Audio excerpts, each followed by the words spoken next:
ഈ വീഡിയോയിൽ കേൾക്കുന്ന വാക്കുകൾ നിങ്ങൾ കേട്ട് കടന്നു പോകരുത്. ശരിക്കും അനുഭവിച്ച് മനസ്സിലാക്കേണ്ട കാര്യങ്ങളാണ് പറയുന്നത്. അപ്പോഴാണ് ദൈവത്തെക്കുറിച്ചുള്ള യഥാർത്ഥ സത്യവും നമ്മൾക്ക് പിടികിട്ടുന്നത്. നമ്മുടെ കഷ്ടപ്പാടുകളിൽ പോലും ആ ശിവതത്വം നമ്മുടെ കൂടെ ഉണ്ടെന്ന് നമ്മൾക്ക് തോന്നി തുടങ്ങും. അവൻ ഒരിക്കലും നമ്മളെ വിട്ടു പോകുന്നില്ല എന്ന സത്യം അപ്പോഴാണ് ശരിക്കും നമ്മൾക്ക് മനസ്സിലാകുന്നത്.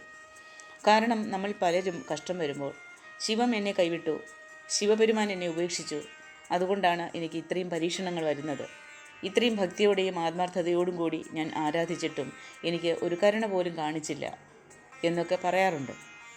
അതൊക്കെ മനുഷ്യ സ്വഭാവമാണ്. നമ്മൾ ഒരാളോട് വളരെ സ്നേഹം വയ്ക്കും.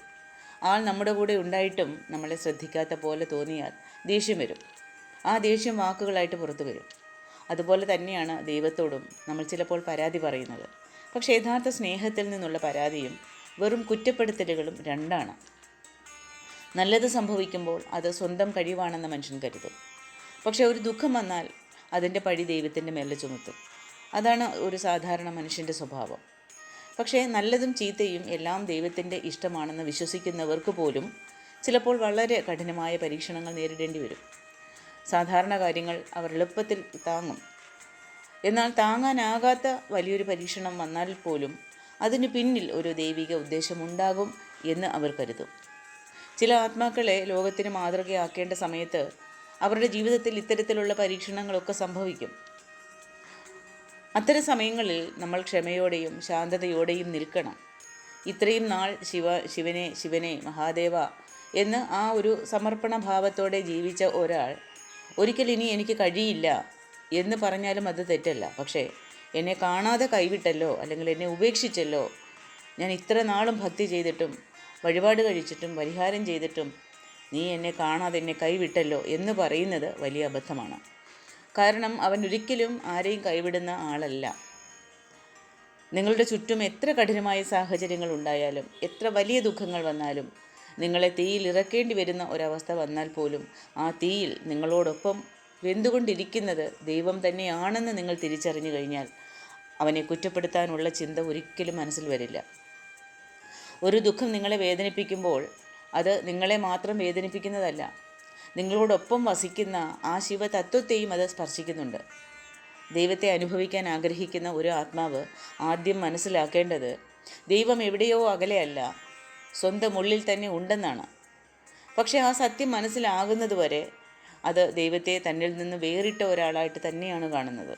ആ ജീവനോടൊപ്പം ചേർന്ന് സഞ്ചരിക്കുന്ന ആ ദൈവതത്വത്തെയും ദൈവിക ശക്തിയെയും ഒരിക്കൽ ആത്മാവ് യഥാർത്ഥത്തിൽ അനുഭവിച്ചറിഞ്ഞു കഴിഞ്ഞാൽ മാത്രമേ അതിൻ്റെ സത്യം മനസ്സിലാകുകയുള്ളൂ. ഇത് വ്യക്തമായി നിങ്ങൾ മനസ്സിലാക്കേണ്ട കാര്യമാണ്. അപ്പോഴാണ് ഈ ജീവൻ്റെ യഥാർത്ഥ സ്വരൂപവും നിങ്ങൾക്ക് തിരിച്ചറിയാൻ കഴിയുന്നത്. ഇങ്ങനെ ഇരിക്കുമ്പോൾ നമുക്ക് ദൈവത്തെ കുറ്റപ്പെടുത്തി സംസാരിക്കാൻ പറ്റുമോ? അതാണ് ചിന്തിക്കേണ്ടത്. തിരുമന്ത്രത്തിൽ വളരെ വ്യക്തമായി പറയുന്നുണ്ട്, മനസ്സിൽ ആത്മാർത്ഥമായി അവനെ സ്വീകരിച്ചു കഴിഞ്ഞാൽ മതി, സ്മരിച്ചാൽ മതി. ആ മായയെ നിയന്ത്രിക്കുന്ന മായൻ, ആ പരമേശ്വരൻ നിങ്ങൾ സ്മരിക്കുന്ന ആ നിമിഷം തന്നെ അവിടെ സാന്നിധ്യം അറിയിച്ച് അനുഗ്രഹിക്കുന്നവനാണ്. അതിനൊരുപാട് ഉദാഹരണങ്ങൾ എൻ്റെ ജീവിതത്തിൽ നടന്നിട്ടുണ്ട്.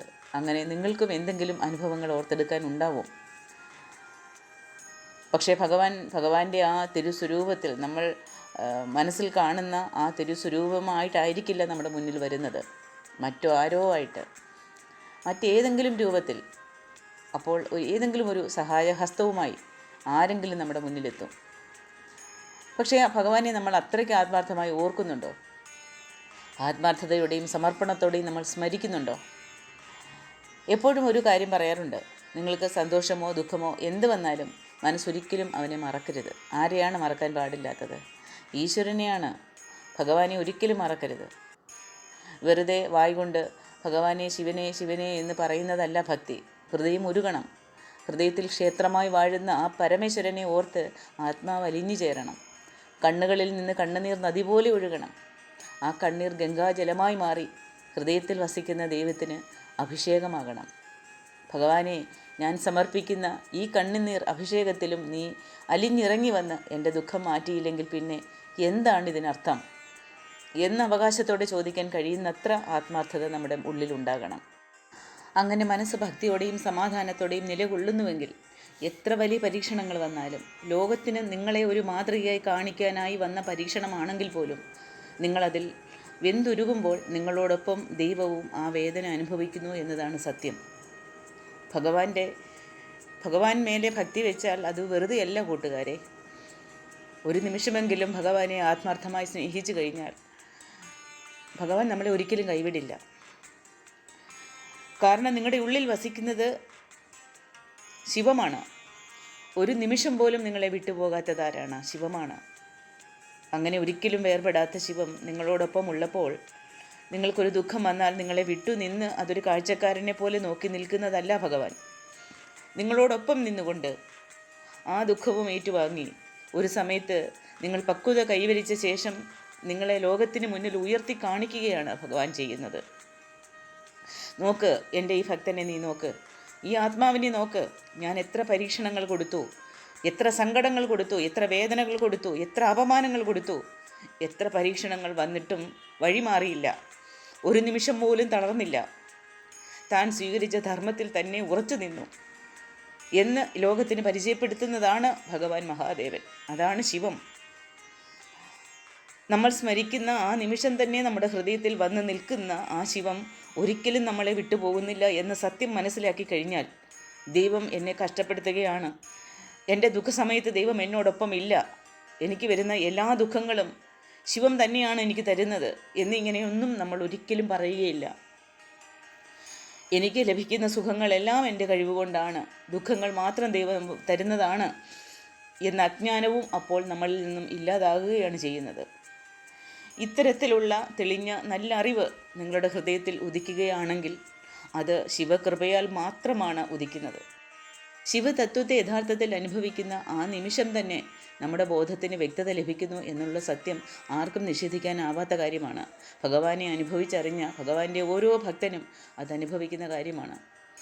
ഒരാളുടെ ബോധം യഥാർത്ഥത്തിൽ തെളിഞ്ഞു കഴിഞ്ഞാൽ തൻ്റെ ജീവിതത്തിൽ എന്താണ് സംഭവിക്കുന്നത്, എന്താണ് സംഭവിക്കാൻ പോകുന്നത്, എന്താണ് സംഭവിച്ചു കഴിഞ്ഞത് എന്നിങ്ങനെയുള്ള കാലത്തിൻ്റെ ആഴം വരെ തിരിച്ചറിയാൻ കഴിയുന്ന ഒരു മഹാശക്തി അവനിൽ ഉണരുകയാണ്. ഈ ലോകം അതിന് സാക്ഷിയാണ്. എന്തറിഞ്ഞാലും ദൈവത്തെ അനുഭവിച്ച ആ നിമിഷം തന്നെ ദൈവസ്വരൂപമായി നിലകൊള്ളുന്ന ആ പരമാനന്ദാവസ്ഥ എല്ലാവർക്കും ലഭിക്കുന്ന ഒന്നല്ല കൂട്ടുകാരെ. അങ്ങനെ ലഭിക്കുന്നുവെങ്കിൽ ആ ആത്മാവിനേക്കാൾ ഉന്നതമായ മറ്റൊരു ജീവൻ ഈ ലോകത്തിൽ ഉണ്ടാകില്ല. വന്നു ജീവിച്ചു പോയി എന്ന ജീവിതമല്ല അത്. വന്നു ജീവിച്ചു, ജീവിച്ച കാലത്ത് തന്നെ സ്വന്തം ഉള്ളിൽ ദൈവത്തെ അനുഭവിച്ച് ദൈവസ്വരൂപമായി ജീവിച്ചു എന്ന ആ മഹത്തായ അവസ്ഥയാണ് യഥാർത്ഥ ജീവിതം. ദൈവത്തെ പോലെ തന്നെ നിലകൊണ്ടു ജീവിച്ചു എന്ന ആ സത്യം നമ്മുടെ ഉള്ളിൽ പറഞ്ഞറിയിക്കാനാകാത്ത ഒരു പരമാനന്ദം സൃഷ്ടിക്കും. നമ്മുടെ ചിന്തകളിൽ വ്യത്യാസങ്ങൾ ഉണ്ടാകാം. കാരണം ഈ ലോകത്തിൽ ദൈവമല്ലാതെ എല്ലാം പൂർണ്ണമായി അറിയുന്ന ഒരാളില്ല. ഇപ്പോൾ എൻ്റെ മനസ്സിലാക്കൽ ഒരു രീതിയിലായിരിക്കും, നിങ്ങളുടെ മനസ്സിലാക്കൽ മറ്റൊരു രീതിയിലായിരിക്കും. എനിക്ക് ഈ ബോധ്യം നൽകിയതും എൻ്റെ ദൈവമാണ്, എൻ്റെ മഹാദേവനാണ്. നിങ്ങൾക്ക് നിങ്ങളുടെ ബോധ്യം നൽകുന്നതും ദൈവം തന്നെയാണ്. ഓരോരുത്തരുടെയും ജീവിതത്തിനും അവരുടെ മനോഭാവത്തിനും അനുസരിച്ചാണ് ദൈവം അവസരങ്ങൾ ഒരുക്കുന്നത്. നമ്മുടെ നല്ല ചിന്തകളാൽ ലോകം നമ്മളെ നല്ലവരായിട്ട് കാണും. നമ്മുടെ ദുഷ്ടചിന്തകളാൽ ലോകം നമ്മളെ മോശക്കാരായിട്ട് കാണും. എന്നാൽ ഈ ആത്മാവ് കളങ്കമില്ലാത്തതാണെന്ന സത്യം നമ്മൾക്ക് മാത്രമേ യഥാർത്ഥത്തിൽ തിരിച്ചറിയാൻ കഴിയൂ. ആ കളങ്കമില്ലാത്ത ആത്മാവിനെ ദൈവം സംരക്ഷിക്കുകയാണ് ചെയ്യുന്നത്. ആ ആത്മാവിനെ മൂടിയിരിക്കുന്ന എല്ലാ അശുദ്ധികളെയും നീക്കാനാണ് അവൻ ശ്രമിക്കുന്നത്. അതിനുവേണ്ടിയാണ് ഈ ശരീരവും ജീവനും എന്ന ആ അനുഗ്രഹം ദൈവം നമ്മൾക്ക് നൽകിയിരിക്കുന്നത്. ഈ സത്യം തിരിച്ചറിയുമ്പോൾ ജീവിതത്തിൽ വരുന്ന ദുഃഖങ്ങളൊന്നും ദുഃഖമായിട്ട് നമ്മൾക്ക് തോന്നുകയില്ല. വരുന്ന സന്തോഷങ്ങളും ദൈവത്തിൻ്റെ തിരുവടികളിൽ സമർപ്പണമായിട്ട് മാറും. നമ്മൾ ജീവിക്കുന്ന ഈ മനുഷ്യ ശരീരത്തിനുള്ളിൽ വസിക്കുന്ന ആ ദൈവിക ശക്തിയെ നമ്മൾ തിരിച്ചറിഞ്ഞ് അതുമായി വേർപിരിയാനാകാത്ത ഏകതയിൽ ജീവിക്കുന്ന ജീവിതം ദൈവം നമ്മൾക്ക് നൽകിയ മഹത്തായ ഭിക്ഷയാണെന്ന് മനസ്സിലാക്കി കഴിഞ്ഞാൽ ദൈവത്തെക്കുറിച്ച് ഒരിക്കലും ഒരു പരാതിയും നമ്മൾ പറയുകയില്ല. ലഭിച്ചിരിക്കുന്ന ഈ മനുഷ്യജന്മം എത്ര മഹത്തായ അനുഗ്രഹമാണെന്ന്, അതിനെ എങ്ങനെ ശരിയായ രീതിയിൽ ഉപയോഗിക്കണമെന്ന് നമ്മൾ എല്ലാവരും മനസ്സിലാക്കേണ്ട കാര്യമാണ്, മനസ്സിലാക്കണം. ഇന്ന് നമ്മൾ പങ്കുവച്ച ഈ വാക്കുകൾ കേട്ടിട്ട് നിങ്ങൾ മറന്നു കളയരുത്. അവയെ നിങ്ങളുടെ ഹൃദയത്തിൽ ചേർത്ത് സൂക്ഷിച്ചു വെക്കുക. ഒരു ദിവസമെങ്കിലും നിശബ്ദമായിരുന്ന് സ്വന്തം ഉള്ളിലേക്കൊന്ന് നോക്കുക. ഒരു 5 മിനിറ്റ് നിങ്ങളുടെ ശ്വാസത്തെ നിങ്ങൾ ശ്രദ്ധിക്കുക. അവിടെ നിങ്ങൾ അന്വേഷിക്കുന്ന ശിവം, ഭഗവാൻ മഹാദേവൻ നിങ്ങളെ കാത്തിരിക്കുന്നുണ്ടെന്ന് നിങ്ങൾ തിരിച്ചറിയുക. ജീവിതത്തിൽ എത്ര വലിയ ദുഃഖം വന്നാലും ശിവം എന്നെ കൈവിട്ടിട്ടില്ല. ആ ശിവം ഉള്ളതുകൊണ്ടാണ് നിങ്ങൾക്കെല്ലാം മനസ്സിലാക്കാൻ പറ്റുന്നത്, അനുഭവിക്കാൻ പറ്റുന്നത്. ആ ശിവം നിങ്ങളിൽ ഇല്ല എങ്കിൽ നിങ്ങൾ ശവമാണ്. അപ്പോൾ അങ്ങനെയുള്ള ശിവം എന്നെ കൈവിട്ടില്ല, അവൻ എന്നോടൊപ്പം ഉണ്ട് ഏതവസ്ഥയിലും എന്ന വിശ്വാസം ഒരിക്കലും നഷ്ടപ്പെടുത്തരുത്. കാരണം ശിവനെ പുറത്തല്ല നമ്മൾ തേടേണ്ടത്, സ്വന്തം ഉള്ളിൽ കണ്ടെത്തുന്ന നിമിഷം ആ ശ്വാസം കൊണ്ട് മനസ്സിലിരിക്കുന്ന ശിവലിംഗത്തിന് അഭിഷേകം നടത്തണം നിങ്ങൾ. യഥാർത്ഥ ആത്മീയ യാത്രയുടെ ആരംഭം അവിടെയാണ്. അപ്പോൾ ഈ സന്ദേശം നിങ്ങളുടെ ഹൃദയത്തെ സ്പർശിച്ചിട്ടുണ്ടെങ്കിൽ ഇത് മറ്റുള്ളവരിലേക്കും എത്തിക്കുക. ഒരാളുടെ ജീവിതത്തിൽ ഒരു പ്രത്യാശയുടെ ഒരു ദീപം തെളിയിക്കാൻ അത് കാരണമായേക്കാം. എല്ലാവരുടെയും ജീവിതത്തിൽ ശിവാനുഗ്രഹം നിറയട്ടെ. സർവ്വജീവികൾക്കും സമാധാനവും സന്തോഷവും ആത്മജ്ഞാനവും ലഭിക്കട്ടെ. ഓം നമഃ ശിവായ. ഹര ഹര മഹാദേവ.